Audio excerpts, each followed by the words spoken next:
Rahim. Bismillahirrahmanirrahim. Karena rahim itu konteks akhirat, rahman itu konteks dunia.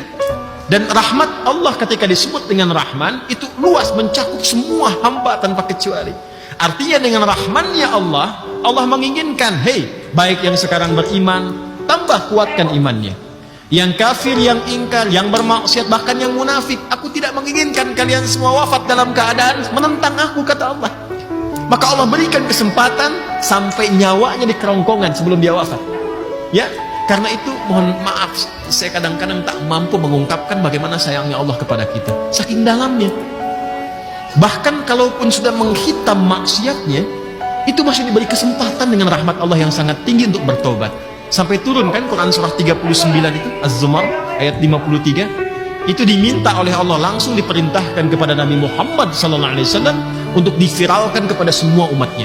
Qul, viralkan Muhammad SAW. Ya ibadiyalladzina asrafu ala anfusihim la taqnatu min rahmatillah. Rahmat itu dulu yang disebutkan. Viralkan Muhammad SAW bahwa aku memanggil semua hamba-Aku yang bermaksiat, yang dosanya sudah menghitam, yang kadang memvonis diri mungkin gak masih diampuni, yang terkadang memvonis diri saya sudah banyak maksiat, kayaknya gak mungkin diampuni oleh Tuhan. Kata Allah, katakan pada mereka, jangan pernah putus asa dari rahmat Allah Subhanahu wa ta'ala. Jadi sebelum berbicara tentang ampunan, itu sifat rahmannya dulu yang disampaikan. Karena itu ketika kita akan memanggil pun, itu setelah kalimat Allah, Allah katakan Rahman, sebut namanya Rahman, ya Rahman. Itu ada di Quran surah ke-17 ayat 110. Ya, Qulid'ullaha awid'ur Rahman. Kata Allah, sebut nama Allah. Kalaupun kau merasa berat menyebut itu karena merasa banyak maksiat, kadang kalau orang sudah banyak maksiat, dia menyebut Allah susah kan? Ya, ada rasa berat itu, sungkan, malu, takut. Kata Allah, hei, kalaupun berat melakukannya, ingat rahmatku, sebut ya Rahman. Ya, itu yang dilakukan oleh Abu Nuwas itu. Pernah dengar Abu Nuwas ya? Bukan Abu Nawas, sebetulnya Nuwas asalnya itu.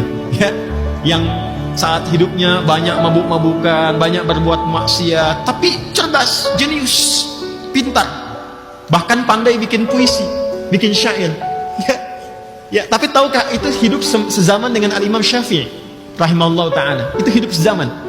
Ya, tahukah anda, ada yang menyebutkan Abu Nuwas, ada yang menyebutkan penyair yang lainnya, tapi kisahnya serupa. Ya, kisahnya serupa. Tapi di akhir hidupnya, saat disampaikan pada Imam Syafi'i bahwa si fulan telah meninggal dunia, beliau nggak mau menyolatkan. Ya, karena tahu kehidupannya bagaimana. Tapi setelah yang memandikan beliau itu menemukan di bawah bantalnya ada syair, dan syairnya indah sekali. Ilahi lastu lil firdausi ahla wala aqwa 'alan naril jahimi fahabli taubatan waghfir dzunubi fa innaka ghafirudz dzambil azimi. Ya Allah, aku memang terlihat dari kalangan banyak hamba-Mu kayaknya tidak layak untuk menerima bagian dari penghuni surga Firdaus, tapi aku pun gak kuat kalau harus masuk ke neraka jahanam. Ini luar biasa ya. Aku memang dinilai orang kayaknya bukan bagian dari penghuni surga Firdaus, tapi kalau masuk neraka jahanam aku gak kuat ya Allah.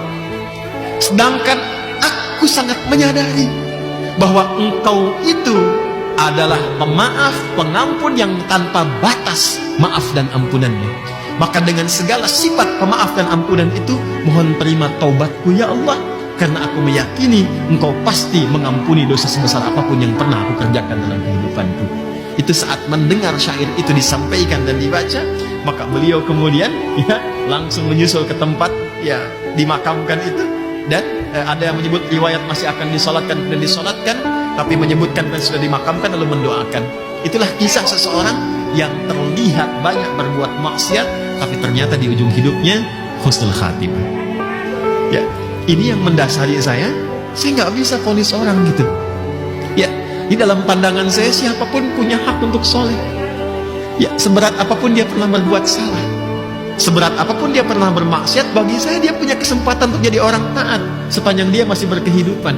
Itu yang menjadikan saya selalu berbagi dengan teman-teman, doakan.